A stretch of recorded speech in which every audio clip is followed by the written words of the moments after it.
Hello, my name's Tim Hughes. I'm the Director of Communications for the Spirit Invest Group.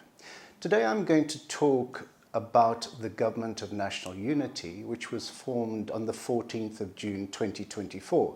So at the time of recording, the GNU is just over a year old, so it's time to evaluate the GNU and sketch a couple of scenarios about the prospects for the GNU. I think it's fair to say that the GNU is accepted largely by the business community, by the international community, by the middle class in South Africa, and it's held together reasonably well. Possibly its greatest achievement so far is changing the budget from one that was an unpopular budget, particularly with regard to VAT, to a much more acceptable and balanced budget. I think there's also been a greater degree of accountability within the cabinet. I think that the partners in the GNU have held the ruling party as well as the ANC to account. We've seen recently the suspension of the Minister of Police. We've also seen the removal of the Minister of Higher Education.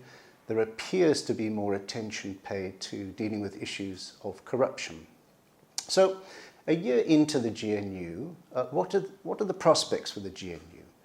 I'd submit there are four scenarios with respect to the GNU. The first one is that President Ramaphosa yields to the pressure from within the African National Congress to dissolve the GNU. And we've seen threats of that increasingly throughout 2025. And that leaves the African National Congress with the opportunity to govern with smaller parties, minority parties, or even govern as a minority party as well.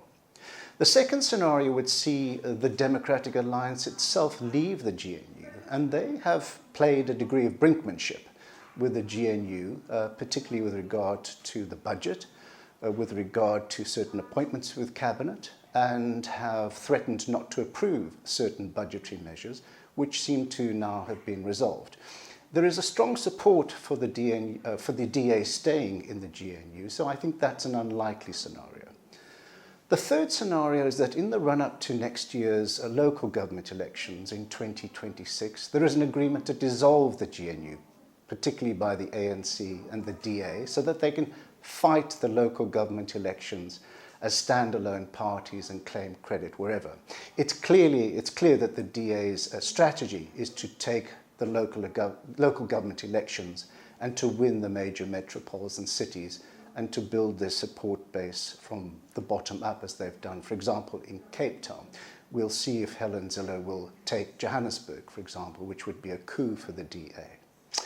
The fourth scenario is probably a more interesting one, and that is that the GNU actually persists and it coheres despite the tensions, because there are examples internationally of governments that simply govern by coalition as a matter of the norm or as a matter of course. Germany is a very, very good example. And if we look at the Memorandum of Understanding that established the GNU, it reads that the principles that appear or cohere rather in government at the national level could be applied and should be applied at the provincial level, and could and should be applied at the local government level.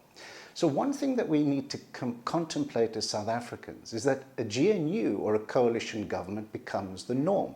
It's clear that the African National Congress will not secure a majority again. So it's going to have to form a coalition with some party, whether it's the DA or the EFF, or very unlikely with MK. We're into coalition politics.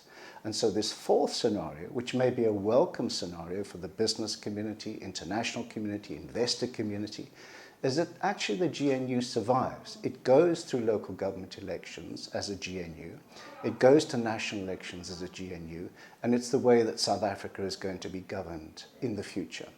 This will all become a lot clearer in the next year or so, of course, and we will update you from time to time.